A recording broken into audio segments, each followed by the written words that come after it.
is that? I graduated from Yale. This is where we are, ladies and gentlemen. Recently, I love one reporter went out and asked the question of people, and he went up to a very lovely, cultured lady and said, "What kind of man are you attracted to, a conservative or a liberal?" And she answered, 3 C's: a Christian man, a conservative, and a cowboy.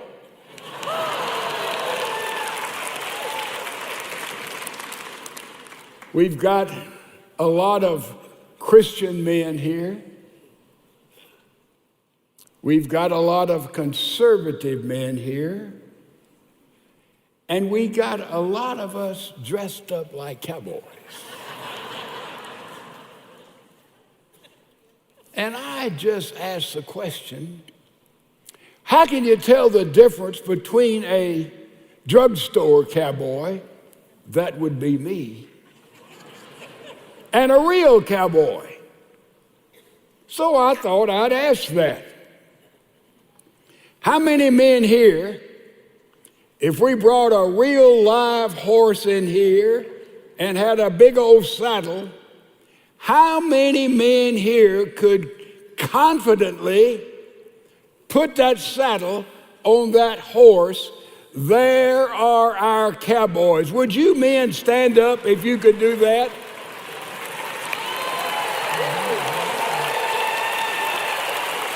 Remain standing. Remain standing. I'm going to bring a horse in and test 2 or 3. You better sit down, Lee. Thank you, gentlemen.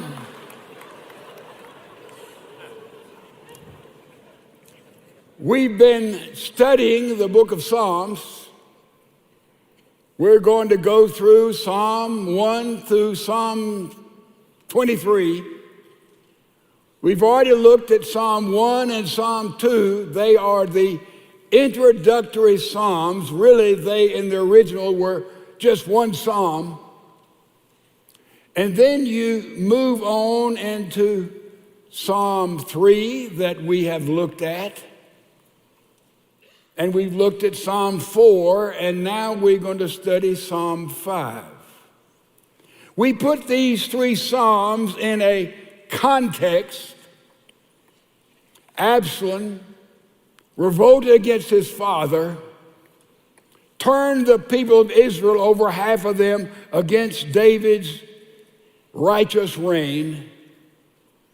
And now David ran in the middle of the night with his little group, and they went down across the Kidron Valley, and they spent the night until finally they crossed Jordan, and they marched and ran until they went all the way up and crossed the Jabbok River, which is a tributary of the Jordan about 25 miles from the Dead Sea. And now you have these 3 psalms, written evidently by David as he was fleeing.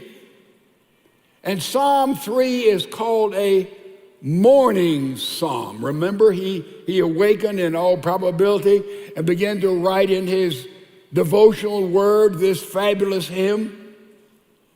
That's a morning psalm. And then chapter 4 is an evening psalm, that which he would have prayed and written in the evening. And then chapter number 5 that we're going to look at today, it is another morning psalm. And it was written in the morning in the most difficult period in the life of David. Surrounded by thousands, a revolution by his own favorite son, way in the backside of nowhere, trying to go and get a mountain people to come and be a part of his defensive now army. And he writes this magnificent psalm. In Psalm 5, you have God's name given in two different forms. 5 times in the psalm, you see the word Yahweh.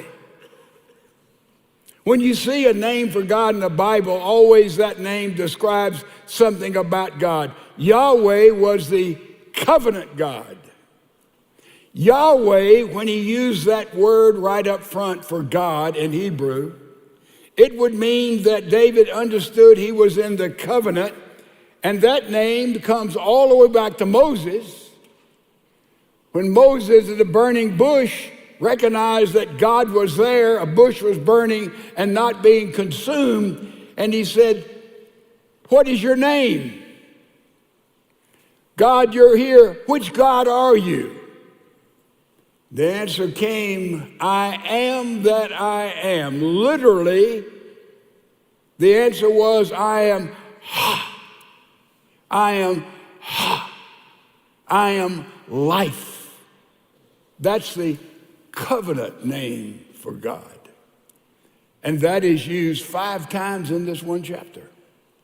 Then there's the name Yahweh, and you see it as my God. I'm not only under the covenant that God has made with us as God's special people, as his called out ones, but also you are my God. You are Elohim. You are personal. And then I did something. This is so simple. I'm ashamed to tell you, really. I looked at the book of Psalms and I just sort of thumbed through it. And I bumped into something that everybody knows. I knew it. I'd never really thought about it. All these Psalms begin, with few exceptions, with God, with Lord. 5 different names for God in the book of Psalms. God, God, God, Lord, Lord, Lord, King, King, King. And I said, somebody just pick up Psalm, the hymn book, Psalm full of prophecy, full of praise.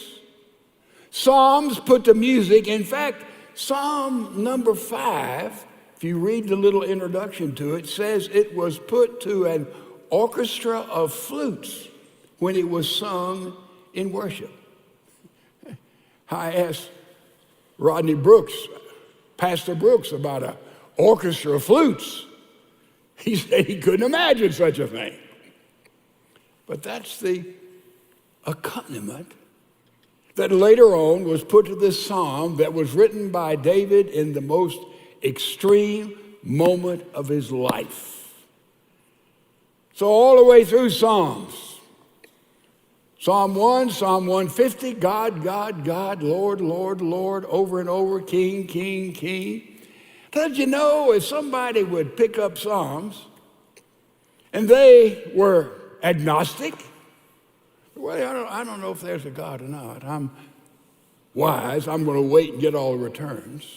Or they were atheistic and they'd say, no, there's no God. I mean, this whole God business is, it hadn't been proven. It's myth.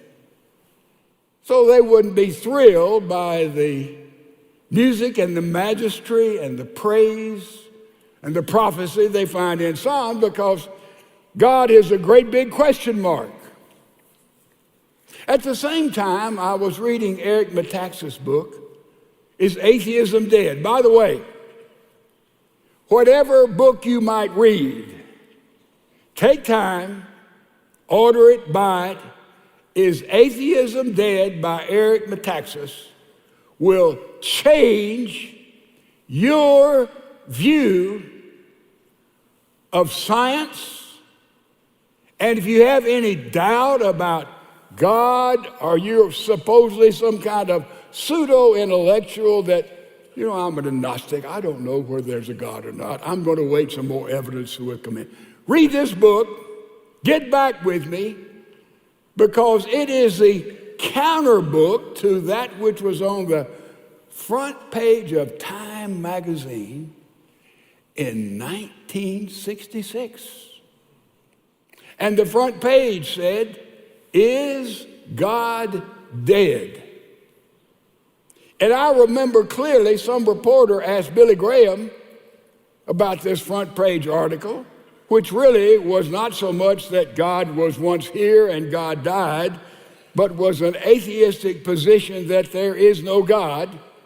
They asked Billy Graham about it. He said, God has died? He said, you know, that's strange to me. I talked to him this morning. But when you talk about is there God or is there no God, you sort of got two extreme views.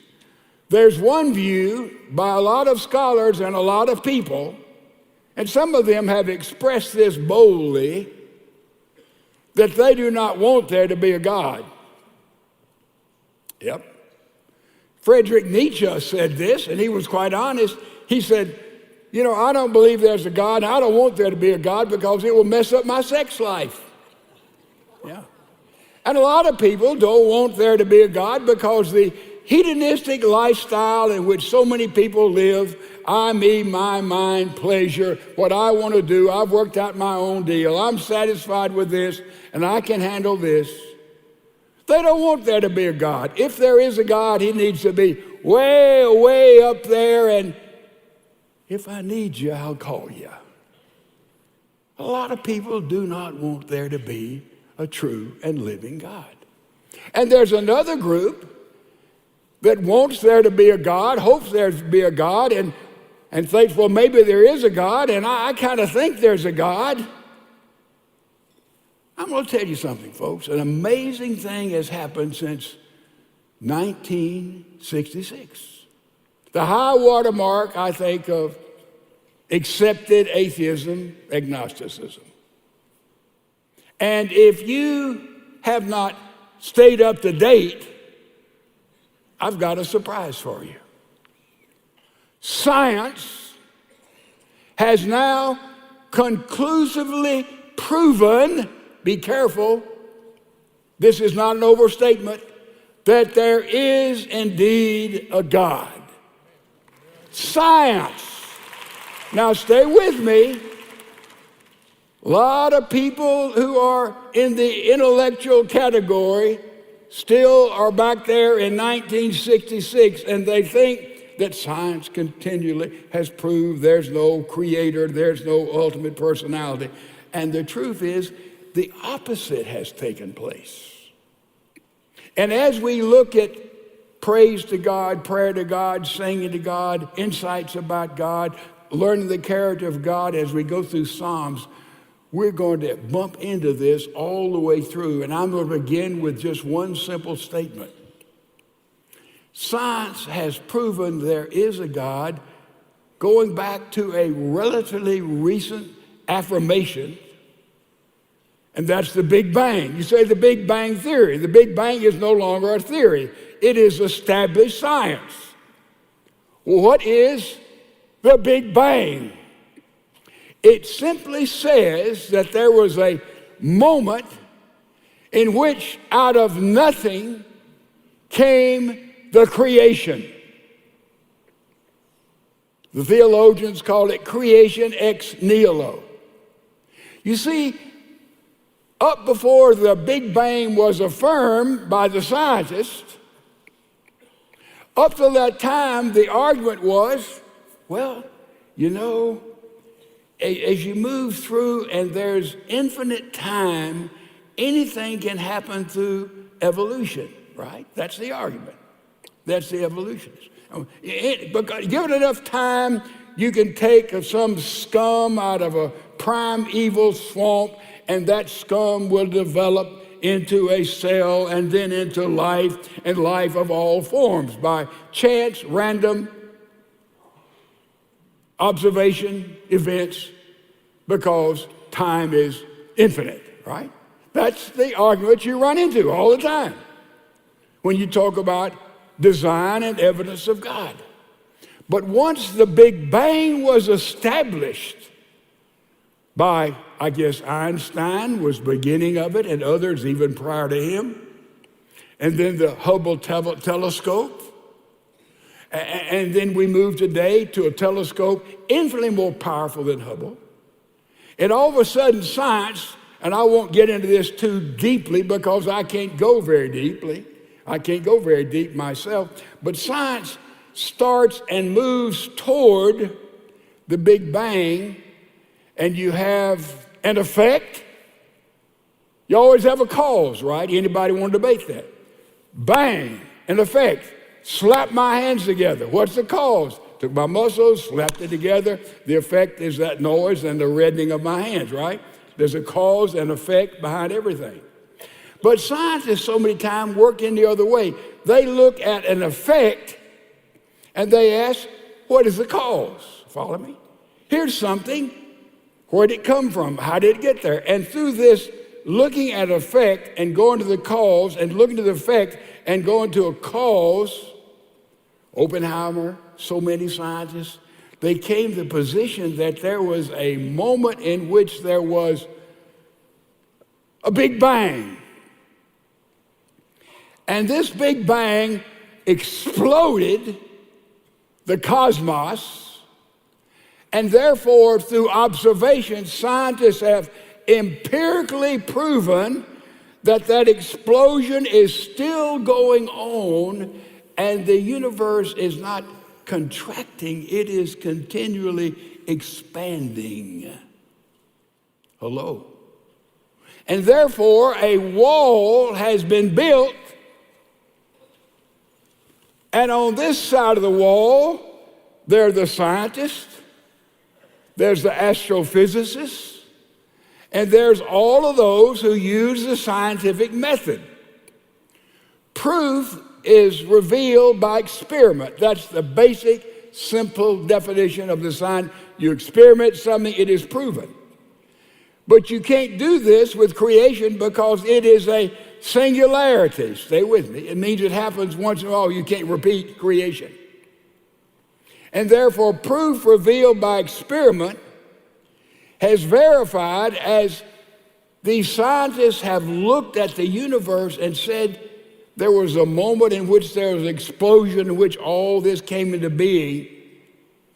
And the other side, here's this wall here. On this side is everything we know and see and observe. Here is physics. Here is all of our disciplines.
But on the other side of the wall,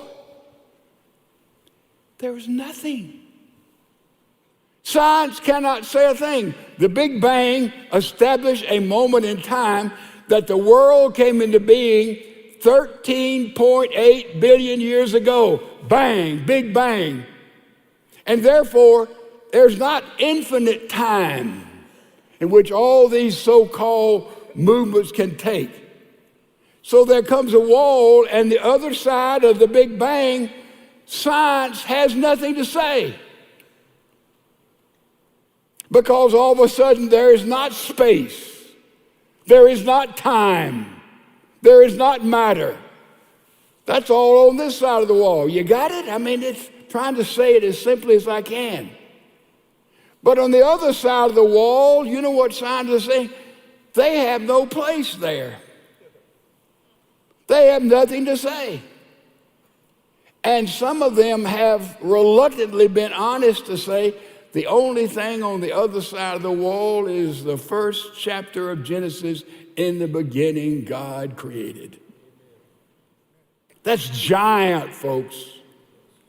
Science now has proven for us there is that God, that force, that creator that is independent where they have no voice. And all the physicists and all the sociologists and all of those have no space, because on the other side of this, there is nothing except God. Science, through their own discipline, has proven there is a God, and most honest scientists who really value logic, intelligence, they can't escape this. There's no dodging room. So therefore, if you're caught back in 1966, as many of our pseudo-scholars in universities and schools are, they're not up to speed, because their own discipline has proven the reality of Almighty God. Now, we're going to be dealing with this, and it goes on the basis of the Big Bang. Also evidence there, how did life come into being? Also the fine-tuned universe, the anthropic principle we'll run into. You say, well, this is a lot of, no, this is gigantic. So no longer does someone hide behind the fact, well, I'm an agnostic. Agnosticism has been eliminated by science. It can't exist. And so therefore, as we study the book of Psalms, we talk about God and the different aspects of God. We're talking about a eternity, and we're talking about a supernatural entity that has absolutely been verified and proven by science, when most people still think science is still disproving God. No, science says there is absolutely a creator God. Gigantic. So we go to Psalm chapter 5, and we're going to be bumping into this all the way through. Let me tell you again, if you want to read something, now Eric Metaxas, he's been here, as you know, many times. Eric Metaxas has written a seminal book on this area. Bill Dempsey has written, a lot of people have written on this area, but it's nailed down. There's no argument anymore. There's no place for a genuine scientist to argue about this. You can't go there. I talked to Jim Tour yesterday, and he is one of the 4 or 5 top scientists in the world who happens to teach at Rice. And he said there's no wiggling room anymore. There's nowhere to try to get yourself out of this. There is an Almighty God. And therefore, when we study Psalms, David wasn't saying, well, I'm praying to somebody, I hope who's there, it would be good that, no, he's praying to God then, as we can today, to a creator, not only of this universe, but the creator of life. So now we read Psalm chapter 5 a little bit in different light, I think. And look at what he says. First of all, remember the situation. He's the other side of the Jabbok, the backside of nowhere. He is fearing for his life, and thousands are pursuing him. And this is the prayer he prays in the morning. Give ear to my words, O Lord. There is that covenant relationship, the Lord. Consider my meditating. And by the way, he gives ear. You know what this is saying to Greek? He's saying, hey, listen, Lord. He's asking God to bend over. Do you see some of us who've shot too many shotguns we can't hear? So we say we do like, you familiar with that? Till we can hear. Hear, O Lord. Then he talks about meditating, and that word in Hebrew means perk up your ears. It's like a dog. When they hear things we can't hear, their ears perk up. And so he's saying to the Lord, he's saying, God, I want you to hear. I want you to perk up your ears. David is saying, I want you to know where I am. He can consider my meditation. Verse 2, give heed to the voice of my cry. My King and my God. My, the word Elohim, that's personal relationship. He's not praying to, like the Unitarians, to whom it may concern. No. He's praying to a God he is in covenant with. He is praying to a personal God. For to you I will pray, my voice you shall hear in the morning, O Lord. He starts the day, the toughest, most challenging day of his life. He starts off like this. In the morning, I will direct it to you, and I will look up. That's the way to start a day, ladies and gentlemen. In the morning, look up to him. It'll change everything about your day. And the most challenging, difficult day in the life of this king, he started with this morning psalm. Then he says, for to you are not a God who takes pleasure in wickedness, nor shall evil dwell with you. The boastful shall not stand in your sight. You hate all workers of iniquity. You shall destroy those who speak lies. David was a liar. Did you know that? He lied to two kings. And because one of his lies, when he was running from Saul, Saul went and killed 58 different priests. David lied about Bathsheba. David lied about Uriah. David was a liar, but what happened? David went to God with total, complete forgiveness, and he was changed again, and God eliminated his sin. Let me tell you something. Years ago in Cambridge, a bunch of scholars were gathered, and they were talking about, theologians, what is the uniqueness of Christianity? And they were talking about all the religions of the world. This is different. Christianity believes this. No, there's a little bit of that here. And C.S. Lewis walks in the room. So they're debating about the uniqueness of Christianity. And they said, Dr. Lewis, what do you think is the uniqueness of Christianity? He said, one thing. From all the major religions of the world, one thing. They said, what is it? Forgiveness. Forgiveness. David had been forgiven. And then we see he wakes up with the Lord and he says simply, Lord, listen to me. The Lord abhors the bloodthirsty and deceitful man. For as for me, he says, into your house in the multitude of your mercy. David knew he had been forgiven. The fear of you, that's worship. You I will worship towards your holy temple. David was in covenant with God. God was personal to him. And he said, Lord, listen to me in this moment, this morning of my extremity. Next thing he says, lead. Lead. Verse 8, lead me, O Lord, in your righteousness because of my enemies.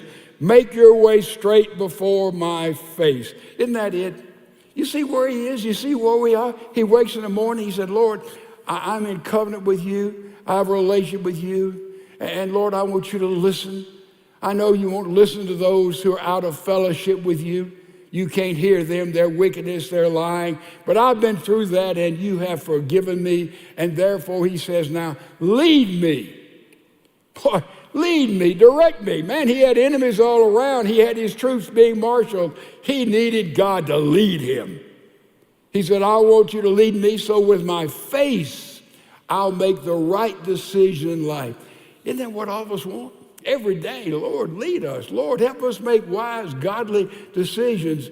Help us to be accurate, to know where we're going, what we're saying, what we're doing. He's saying, lead me. And then look what he says. He said, legislate those who are out of relationship with you, for there is no faithfulness in their mouth. Their inward part is destruction. Their throat is an open tomb. They flatter with their tongue. Pronounce them guilty, O God. Let them fall on their own counsels. Cast them out in the multitude of their transgressions, for they have rebelled against you. This week, the last couple of weeks, we've been reading about that horrific disaster in Ohio, Palestine, Ohio. And I am absolutely astounded as to how our federal government has responded to those people. I can't believe it. Here are basically blue-collar people, about 3,000 or 4,000 in the metropolitan area. Here is a train that comes through that was not marked as a train carrying hazardous materials. Oh no. You see, a train carrying hazardous materials would have to have special protection, special safeguard. Oh, this train escaped that. I wonder how. I wonder why. You know, it is a matter of money. Hello, Dolly, wake up. And now you have this horrific crash. And these chemicals escape in the whole area. They penetrate everything. And now, think about a young couple, minimum wage, just had a baby, went way out on a limb, building a little house, trying to get ahead, working hard, 2 jobs. And now what's that property worth? What will it ever be worth? How will they ever know the water, the air is clean? What should the government do? Very simply, go in immediately. Give all those people housing and safe places away. Bring doctors to see what has happened with what has already happened and take place and make them whole again. We do it for aliens who go across our border and not even citizens. Can't we do it for the common people when emergencies come and they can't do it themselves? Immorality. Oh, the preacher is talking politics. No, I'm talking basic human morality in our culture.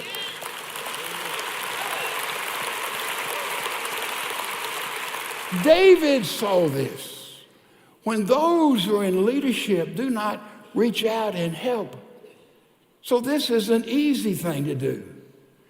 If we can put people who are not even citizens in luxury hotels for an indefinite period of time, we can take care of these people. But Joy Behar, you know what she said? She said, well, these people were Trump voters. Because they voted for Trump, they don't get the desire to be cared for like a normal citizen. How demonic and evil can we become in the culture of America?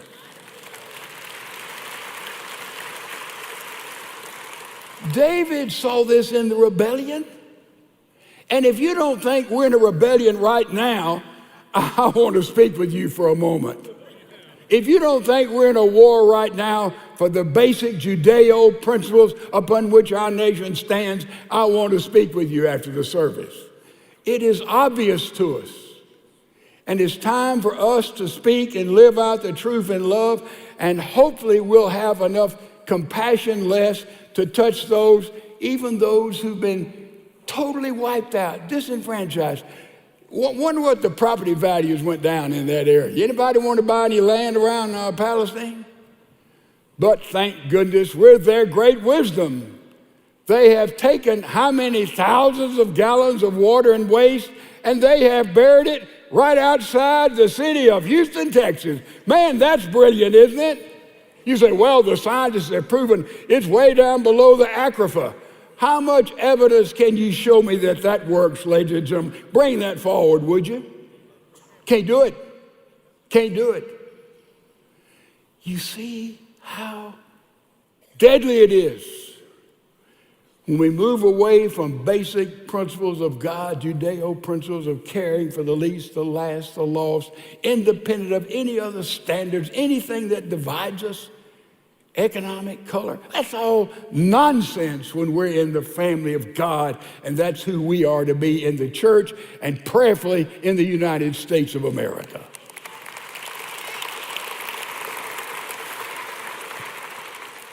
And then finally, David said, legislate against these, and God does legislate. Verse 13, but let all who rejoice, who put their trust, remember that word, in you, Let them ever shout for joy because you depend on them, for those who love your name. Be joyful in you, for you, O Lord, will bless the righteous with favor. You will surround him with a shield. What's David saying? He's saying, Lord, listen. Lord, lead. Lord, legislate against evil, which is what we're saying, are we not? And then he says, why he would respond, how we should respond is to trust and to love and to love and to trust. And he says he'll put a shield around us. I want to show you something. I want you to see this lady in San Diego just a few weeks ago. I want you to see her shield. Oh, look carefully. Look carefully. There she is. She's masked. Go back and show that again. Some may have missed that. Now, I don't know what she's shielded against. I can't be a judge, but I thought that was a little bit over the top. What do you think? Now, this word shield.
Says that the Lord will shield us, and we need that shielding, all of us do, from this life. And then we have to put our trust in him and protect us. I want you to see what happened to this water buffalo. Look at this. Look closely. That's a little bird, has built her nest on top of the water buffalo's head. And that little bird on top of that water buffalo will hatch and have babies. I think that bird's pretty safe. What do you think? I mean, do you think anybody's going to bother that bird? I think he's shielded and protected pretty well. See, water buffaloes, you may not know it. I didn't know it till I looked it up. They provide the richest milk that you can have, and they milk them in poor countries because the milk is unbelievably nourishable. And evidently this is not an uncommon thing, that they will entertain, nest, as protecting those birds, because those birds can hatch and have chickens and biddies on and on and on. And I can guarantee you, nothing's going to mess with that water buffalo. Shielded, protected. That's what God does for his people, folks. And we're to be a part of the shielding and the protecting in the culture in which we live. And therefore we have to